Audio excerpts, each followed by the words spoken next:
If someone had told me at 20 that one day I'd be grateful to almost every man who broke my heart, I would have laughed in their face. But life had other plans. My name is Emily. I'm 42 now, and recently I caught myself realizing something unexpected. I'm no longer angry at my exes. Even though there was a time when I believed some of them had left wounds that would never heal. The first one was Ryan. I met him in college, and I was convinced that this was what true love looked like. We made plans, picked names for future children, and talked about a house we couldn't even afford to dream about yet. When he left me for another woman, it felt like the end of the world. Years later, I finally understood something important: love can't survive on dreams alone. Ryan taught me that promises mean very little without actions behind them. Then came Michael. He was successful, confident, and always seemed to know exactly what to say. Around him, I felt special. At least, that's how it felt in the beginning.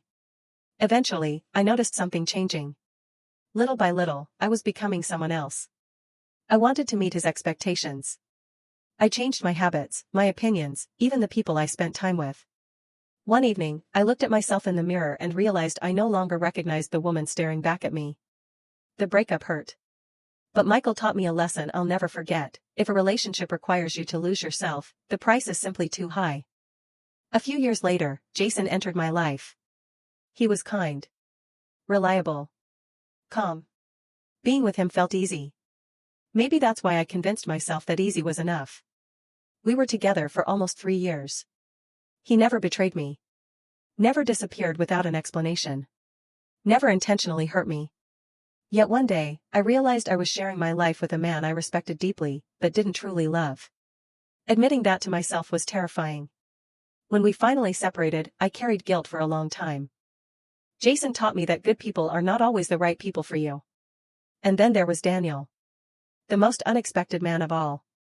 We met at a time when I had stopped looking for love. I wasn't trying to impress anyone. I wasn't pretending to be better than I was. For the first time in years, I was simply being myself. Our relationship lasted less than a year. Yes, less than a year. And yet, he left the deepest mark. The day we said goodbye, Daniel told me something I still remember. You spend your whole life thinking it starts after the next turn. But it's happening right now. At the time, I didn't fully understand what he meant. I understood later. When I stopped postponing trips, conversations, dreams, and decisions for some imaginary future. Today, I think about all of those men from time to time. Ryan taught me to pay attention to actions. Michael taught me never to lose myself. Jason showed me the difference between comfort and love. And Daniel reminded me that life isn't something you wait to begin. The funny thing is, none of them became my husband. But every one of them helped me become the woman I am today. Sometimes people enter our lives not to stay.